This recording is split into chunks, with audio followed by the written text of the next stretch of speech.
नमस्कार, मैं हूं निकिता और आप देख रहे हैं सत्यहिंदी.com। चलिए एक नजर डालते हैं अब तक की सुर्खियों पर। दिल्ली के रामलीला मैदान में आयोजित की गई विपक्षी गठबंधन इंडिया की लोकतंत्र बचाओ रैली में कई बड़े नेता जुटे हैं।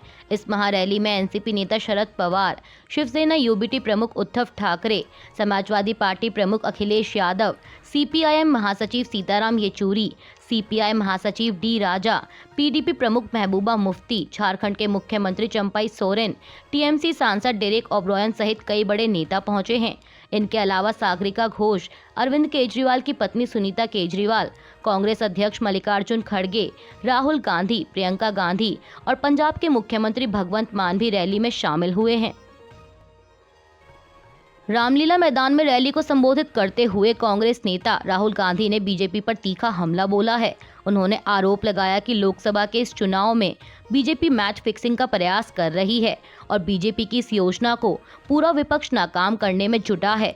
राहुल गांधी ने कहा कि अगर आप लोगों ने पूरे दम से वोट नहीं दिया तो इनकी मैच फिक्सिंग कामयाब हो जाएगी और जिस दिन इनकी मैच फिक्सिंग कामयाब हो गई, हमारा संविधान खत्म हो जाएगा। कांग्रेस नेता के अनुसार जिस दिन संविधान खत्म हो गया, हमारे दिल पर बहुत बड़ी चोट लगेगी। उन्होंने कहा कि ये कोई मामूली चुनाव नहीं है, यह चुनाव संविधान बचाने का, देश बचाने का, वंचित और गरीबों के हक को बचाने का चुनाव है। ये चुनाव जिसमें मैच फिक्सिंग साफ दिख रही है, जो कि बीजेपी के लोग कह रहे हैं। कांग्रेस नेता राहुल गांधी इतने पर ही नहीं रुके। उन्होंने आगे आरोप लगाया कि इलेक्शन कमीशन में मोदी जी ने अपने लोगों को रखवाया। देश के दो प्रमुख नेता जो मुख्यमंत्री रहे उन्हें जेल में डलवा दिया। उन्होंने हमारा बैंक अकाउंट बंद करवा दिया। ये सब करवाना था तो 6 महीने पहले करते या फिर 6 महीने बाद, लेकिन नहीं, ये सब चुनाव के लिए किया गया है। रैली को संबोधित करते हुए आरजेडी नेता तेजस्वी यादव ने भी बीजेपी पर करारा हमला बोला। उन्होंने सीबीआई, ईडी और इनकम टैक्स को बीजेपी का हिस्सा करार दिया। तेजस्वी यादव ने कहा कि आप और हम जब आवाज उठाते हैं तब मोदी जी और उनकी पार्टी की जो सेल परेशान करती हैं, उनकी पार्टी की सेल में कौन कौन है? ईडी, सीबीआई, इनकम टैक्स है। लालू जी को तो कई बार सताया गया, मुझ पर मुकदमा किया गया, मेरी माँ पर, मेरी बहनों, मेरे जीजाओं, मेरे पिता के जितने संबंधी थे सब पर मुकदमा किया गया। अभी बिहार चले जाइए, हमारे कई नेताओं पर छापेमारी चल रही है। कहीं ईडी तो कई जगह इनकम टैक्स की रेड चल रही है, लेकिन हम लोग घबराने वाले लोग नहीं हैं।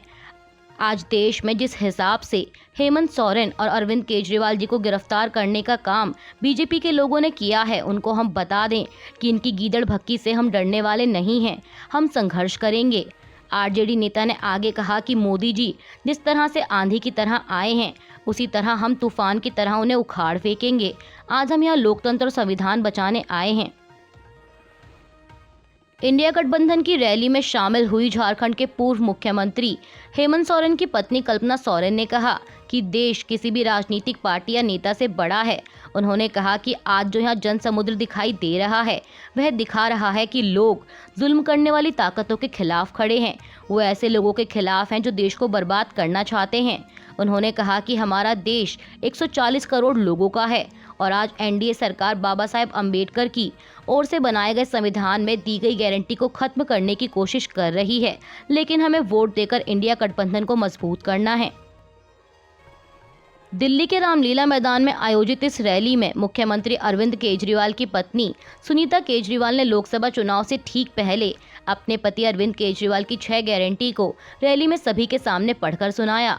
उन्होंने कहा कि अरविंद केजरीवाल की पहली गारंटी है कि देश भर में बिजली कटौती नहीं होगी। दूसरी गारंटी है कि देश भर में गरीबों के लिए बिजली मुफ्त होगी। तीसरी, हर गांव में एक अच्छा स्कूल होगा जहां समाज के सभी वर्गों के बच्चों को गुणवत्तापूर्ण शिक्षा मिलेगी। चौथी, हर गांव में एक मोहल्ला क्लिनिक होगा और हर जिले में सरकारी मल्टी स्पेशलिटी अस्पताल होगा। पांचवी, किसानों को स्वामीनाथन रिपोर्ट के अनुसार अच्छा न्यूनतम समर्थन मूल्य मिलेगा। और छठी और आखिरी गारंटी ये है कि दिल्ली के लोगों के साथ कई वर्षों से अन्याय हो रहा है, ऐसे में हम इस अन्याय को खत्म करेंगे और दिल्ली को हम राज्य का दर्जा दिलाएंगे। हम इन सभी गारंटी को सत्ता में आने के अगले 5 साल के भीतर ही पूरा करेंगे। रैली में बोलते हुए सुनीता केजरीवाल ने आगे कहा कि प्रधानमंत्री नरेंद्र मोदी ने मेरे पति को जेल में डाल दिया, क्या उन्होंने ठीक किया? बीजेपी के लोग कह रहे हैं कि केजरीवाल जी जेल में हैं, उन्हें इस्तीफा देना चाहिए। सुनीता केजरीवाल ने जनता से पूछा कि क्या उन्हें इस्तीफा दे देना चाहिए। उन्होंने कहा कि आपके केजरीवाल एक शेर हैं और वो लोग उन्हें ज्यादा समय तक जेल में नहीं रख पाएंगे। विपक्षी गठबंधन इंडिया की रैली को लेकर भाजपा भी लगातार हमलावर है। इसी कड़ी में भाजपा सांसद सुधांशु त्रिवेदी ने कहा कि यह लोकतंत्र बचाओ रैली नहीं, बल्कि असल में यह परिवार बचाओ भ्रष्टाचार छुपाओ रैली है। उन्होंने विपक्षी दलों पर तीखा प्रहार करते हुए कहा कि आज सभी राम विरोधी रामलीला मैदान में एकत्र हो रहे हैं। आज यह कहा जा सकता है कि ये सभी पार्टियां जो राम मंदिर की विरोधी थीं, जिन्होंने हिंदू धर्म के सामूहिक विनाश जैसे संकल्प लिए, अपने पुराने अपराधों को छुपाने के लिए कई हिंदू धर्म के देवी देवताओं पर आपत्तिजनक टिप्पणियां की, वे अपने भ्रष्टाचार के पुराने अपराधों को छिपाने के लिए आज रामलीला मैदान में इकट्ठा हो रहे हैं। मुझे लगता है कि अगर इसे एक शब्द में कहा जा सकता है तो हिंदी में एक कहावत है, चोरी ऊपर से सीना जोरी। वहीं बीजेपी प्रवक्ता शहजाद पूनावाला ने कहा कि यह कुछ और नहीं बल्कि भ्रष्टाचार बचाओ आंदोलन है। लोकसभा चुनाव की तैयारियों में जुटी भाजपा ने आज रविवार 31 मार्च को अपने उम्मीदवारों की 9वीं लिस्ट जारी की। इस लिस्ट में बीजेपी ने राजस्थान की भिलवाड़ा लोकसभा सीट से दामोदर अग्रवाल को प्रत्याशी बनाया है और इसी के साथ भाजपा अब तक 543 सदस्यीय लोकसभा चुनाव के लिए 412 सीटों पर अपने उम्मीदवारों की घोषणा कर चुकी है। अपना दल कमेरावादी की नेता और विधायक पल्लवी पटेल ने असदुद्दीन ओवैसी के नेतृत्व वाली AIMIM के साथ मिलकर यूपी में तीसरे मोर्चे यानी PDM का ऐलान कर दिया है। ऐसे में माना जा रहा है कि यूपी में बना यह तीसरा मोर्चा समाजवादी पार्टी प्रमुख अखिलेश यादव की टेंशन बढ़ा सकता है। अपना दल कमेरावादी की नेता पल्लवी पटेल ने कहा कि पिछड़ा समाज, दलित और मुसलमान समाज जिसका दमन किया जा रहा है, जिसके सम्मान पर कुठाराघात किया जा रहा है, सरकार और मुख्य विपक्ष के खिलाफ हम ये PDM नया मोर्चा लेकर आए हैं और जब तक PDM को न्याय नहीं मिलेगा तब तक सामाजिक न्याय की लड़ाई पूरी नहीं होगी। इस दौरान AIMIM प्रमुख असदुद्दीन ओवैसी ने कहा कि पल्लवी पटेल के एक एक शब्द के साथ हूँ, ये साथ पार्लियामेंट तक ही नहीं उसके आगे भी साथ रहेंगे। राष्ट्रीय शोषित समाज पार्टी प्रमुख स्वामी प्रसाद मौर्य ने भी अब लोकसभा चुनाव लड़ने का ऐलान कर दिया है। उन्होंने अपने सोशल मीडिया पर इसकी जानकारी दी। जानकारी के मुताबिक इंडिया गठबंधन के साथ बात नहीं बन पाने के कारण अब वह कुशीनगर लोकसभा सीट से चुनाव लड़ेंगे।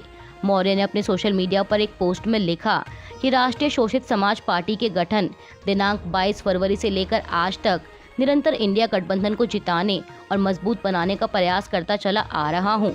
इस बीच इंडिया अलायंस में सम्मिलित यूपी की दोनों बड़ी पार्टियों के नेताओं से मेरी वार्ता भी हुई और उनकी अपेक्षाओं के अनुरूप मैंने 5 नामों की लिस्ट भी भेजी और मैं प्रतीक्षा करता रहा कि उस पर निर्णय कर इन्हीं दोनों पार्टियों की ओर से तय किए गए नामों की घोषणा भी हो, किंतु आज तक कोई घोषणा नहीं हुई।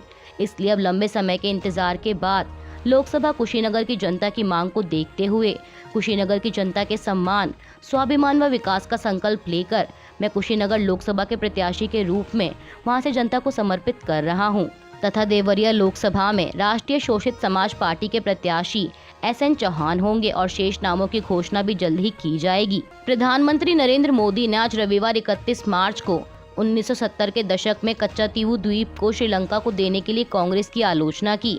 PM मोदी ने एक न्यूज आर्टिकल शेयर करते हुए उन घटनाओं का विस्तृत विवरण दिया जिसकी वजह से ये आइलैंड श्रीलंका को दे दिया गया। उन्होंने एक्स पर यह आर्टिकल शेयर करते हुए लिखा कि आंखें खोलने वाले और चौंका देने वाले नए तथ्यों से पता चलता है कि कैसे कांग्रेस ने बेरहमी से कच्चातीवू को दे दिया। इससे हर भारतीय नाराज है और लोगों के मन में यह बात बैठ गई है कि हम कभी भी कांग्रेस पर भरोसा नहीं कर सकते। PM मोदी ने कांग्रेस पर भारत की एकता को कमजोर करने का आरोप लगाते हुए आगे कहा कि भारत की एकता, अखंडता और हितों को कमजोर करना कांग्रेस का 75 वर्षों से काम करने का तरीका रहा है। IPL 2024 का 12वां मैच आज रविवार 31 मार्च को अहमदाबाद के नरेंद्र मोदी स्टेडियम में खेला जा रहा है। इस मैच में गुजरात टाइटंस और सनराइजर्स हैदराबाद की टीम आमने सामने है। हैदराबाद की टीम ने टॉस जीतकर पहले बल्लेबाजी का फैसला किया और अब तक के समय अनुसार 10 ओवर में 3 विकेट के नुकसान पर 74 रन बना चुकी है। पाकिस्तानी खिलाड़ी बाबर आजम को एक बार फिर पाकिस्तानी टीम का कप्तान बनाया गया है। बाबर T20 और वनडे फॉर्मेट में पाकिस्तान टीम की कमान संभालेंगे। गौरतलब है कि वनडे वर्ल्ड कप 2023 में खराब प्रदर्शन के बाद बाबर आजम ने तीनों फॉर्मेट की कप्तानी छोड़ दी थी। इसके बाद शाहीन शाह अफरीदी को T20 टीम का कप्तान बनाया गया। लेकिन वहीं अब पाकिस्तान क्रिकेट बोर्ड के अध्यक्ष मोहसिन नकवी ने सिलेक्शन कमेटी की सिफारिश के बाद बाबर को ये जिम्मेदारी दी है। हालांकि टेस्ट टीम के कप्तान शान मसूद ही बने रहेंगे। अभी के लिए बस इतना ही। बाकी की खबरों के लिए बने रहिए सत्यहिंदी.com के साथ।